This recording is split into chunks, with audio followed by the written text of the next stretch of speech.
Today I want to talk about a topic I've been getting many questions about. People are asking me, how I got saved, or they're saying, well, you're Jewish, how can you be a Christian, and all these other things they really don't understand. So I just wanted to talk about my testimonial and how it happened for me, and it's just the greatest thing that has ever happened to me. Well, what happened to me is both my parents are Jewish, but we weren't raised in a traditional Jewish home.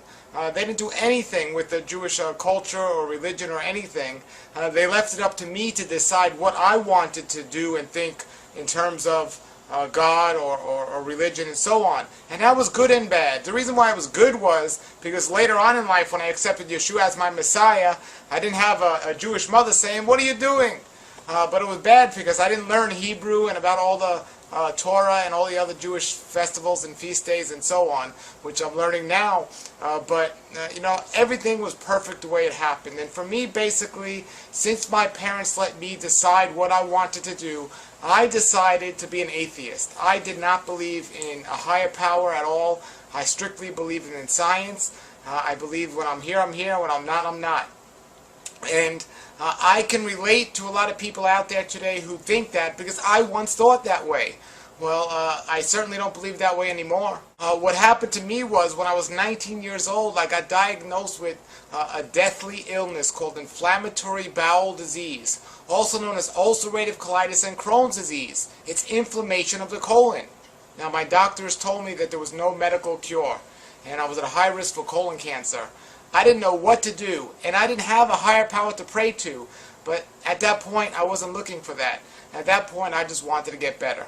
Well, certain circumstances led me to change my diet and eat a raw food diet, a diet made of fruits and vegetables, and I got healed of the so-called incurable illness. Today, many years later, it's still incurable according to the medical community, but I was healed. And I went on this raw food diet, and I was so blessed. And after that happened, I started to believe in a higher power. I started to believe there was something else out there. But I didn't know what that was. So I went on this path or this search, and I dabbled in most of the major popular religions today, and I looked at many of them, and I was what we would call today a New Age believer. I believed in a higher power, but I wasn't sure what it was. But I believed in something. So I was on that search for a while, but then one day after one of my health lectures, somebody came up to me and they said, "Paul, do you know that there's a tremendous amount of information about health in the Bible?" Now, up to that point in my life, I had never read a Bible and never had any desire to do so. All I knew was Genesis 1:29, which says the food for man is fruits and vegetables, because I was a vegetarian. And you see, vegetarians will use things to back up their claims when it's helpful to what they're saying. Otherwise, they'll knock it, and that's what many people do with the Bible. And that's also what many people do with doctors. They'll use science and doctors when it's helpful for what they're saying, but when it's not helpful, they'll knock the doctors and say they don't know what they're talking about. Well, I was in that situation, so the only verse I knew in the Bible was Genesis 1:29. Besides that, I could have cared less about the Bible. Well, this person kept on me, kept saying it talks a lot about health, and I had never heard that before. So I wanted to see if what he was saying was true. So I got a Bible, and I looked at the back, health, and I skimmed around the Bible, and I actually looked at many of the health scriptures that were in the Bible, and I was like, wow, that's very interesting. It talks a lot about fruits and vegetables. It talks about, living a certain way, a temperate life, and so it did talk a lot about health. But I still wasn't willing or interested in reading the Bible for any other reason until I was in Toronto a couple of weeks after that situation, and I was on a payphone, and on top of the payphone was a little booklet that said, "The Jewish people, the chosen people." Well, I didn't think much about it until the next day. I was on a different payphone in a different part of Toronto, Canada, and there was another booklet on the top of that payphone that said, "The Jewish people, the chosen people, what are you waiting for?" So now I got interested. And I had a friend in New York City who was a Christian for many, many years. So I called him up from that payphone, and I said, "I'm interested in reading a Bible. What Bible would you recommend?" And he said, "Paul, I'm very glad to hear you say that. I've been praying for you. And what I recommend is you get something called the New Life Application Study Bible." Well, I didn't know what that was. I wrote it down, and I didn't think much of it until a week later. I was in Savannah, Georgia, and I got down to Savannah, Georgia. I was supposed to speak at a Barnes & Noble bookstore, and they had made a mistake and put the wrong date on the calendar, so nobody showed up to my talk. So the lady in the store felt very bad, so she said, you could have any book you want in the store. So I walked over to the Bibles, and there was the New Life Application Study Bible right there. So I got that, but I still hadn't read it until I had a talk in Jacksonville a couple of days later. And as I was driving to Jacksonville, the only station on my radio was a Christian radio station. So I found that quite interesting. And when I got to Jacksonville, I was supposed to speak at a church. Well, I told the lady at the church who I was staying with, her family, I said, you know, I have this Bible in my back seat. Where do I start reading it? Because I just don't know. And she told me, she suggested I start reading with the book of John or the Gospel of John. I had no idea what that meant. I mean, it said John here, here, and here. I said, what does that mean? And she showed me where the Gospel of John was, and I started reading that. I didn't even get halfway through the book, and I accepted Yeshua as my Messiah. But I was a little confused as I did a little bit more research, because I said, well, wait a second. I'm Jewish. How could I be a Christian? But then I did a little bit more research, and I saw that Yeshua was Jewish. And I said, this is going to be easy. I'm just going to follow what he said to do. So I started doing that, and I started to just feel amazing. I mean, it was just the most amazing experience of my life. But then I got excited to go to my first church. And I went to the church, and the pastor was preaching a message that went completely against the words of Yeshua, what he was saying in the scriptures. So then I said, maybe this is the wrong church. So I went to another church, and the pastor was preaching a message completely against the words that Yeshua was saying in the scriptures. So I said, maybe I got a bad copy of the scriptures. So I got a couple of different translations and read those, and the same thing. The churches were preaching a different message than what Yeshua was saying in the scriptures.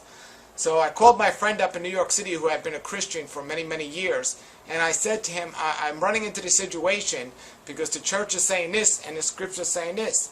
And he said, well, I don't know where you're learning this stuff from these scriptures you're talking about, but the church is right, and these scriptures you're reading are incorrect. Where are you learning this information? He kept asking me. And I said, right from this translation of the scriptures that you recommended for me. That's where I'm learning it.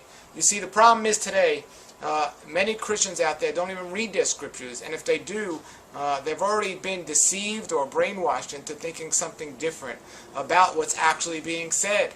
And anyway, it's really weird, because when I was a New Ager, or even, it's really weird because when I was a New Ager, I got along great with this man who's been a Christian for a very long time, many, many years. But here I am now, a believer myself, and he got really upset that I was saying certain things that he didn't believe about Yeshua and about the scriptures. And this happened with many Christians. I was saying that Yeshua said to keep the Torah. I was saying Yeshua said to do this, and all the other disciples did this. And many Christians didn't even know what I was talking about. And that's because they don't know their scriptures, and the message that's being taught in the church is not a biblical message. They're celebrating holidays that aren't even in the scriptures, while they're ignoring the holy days that are. And that's just the tip of the iceberg. So I had to look elsewhere, and I continued on my path. And that's when I found out a Messianic congregation. I went to the Messianic congregation and the Messianic Jewish congregation, and I kind of started to understand everything and see everything. So now when I tell people I'm Jewish but I believe in Jesus, they say, oh, you're a Jew for Jesus. Absolutely not. A Jew for Jesus are Jewish people that are following the ways of the church. But a Messianic Jew is a Jewish person that's following the words of Yeshua, our Messiah, and doing exactly what he said to do. As Jewish people, we're living the life that Yeshua told us to live. And I've discussed in other videos about the issue Yeshua had with the Pharisees and sages, that if Yeshua, back then they were saying he wasn't scriptural enough. Today, if he was around, the church would be saying he's too legalistic. So we run into all these different situations and these issues, and I'm just so excited because I've been meeting great people. I've been studying and learning the scriptures, and my ministry that I created, Torah Life Ministry, was first to help teach the Christians and the believers about health, and it was also to teach the New Agers about Yeshua. But now it's transformed into teaching the Christians about Yeshua, because they just don't know who he is. I mean, many of you watching this probably never even heard who is Yeshua. Well, many people today call him Jesus, but that's not his name. His name's Yeshua. And so that's what we do, and that's what my ministry is today. And I'm really excited to be able to post these videos. I teach mostly about health according to the scriptures, but I also teach that we're supposed to be set apart people if we're believers, and when we become a believer, something is supposed to happen. We're supposed to hate the life we once lived and now love a new life. So now I teach a lot about the Jewish roots of Yeshua. I teach about the Torah. I teach about the message of Scripture that our Creator wants us to live. And I am not claiming that we're saved by works, but what I am saying is if we're saved, we should have a passion to do those works. You know, we have to understand some of the most misunderstood words in Scripture. One of them is grace. Grace is not an excuse to keep living in sin. Grace is what's supposed to take away our sinful nature. And then we look at the word Torah. You know, many people think the word Torah means law. It doesn't mean law. The word Torah means guidelines and instructions, and we're all accountable to follow the guidelines and instructions of our Creator Yahweh if we want to be as healthy and joyful as we can be. So we have a commission. We have, a job to do. And Yeshua said, go and make disciples.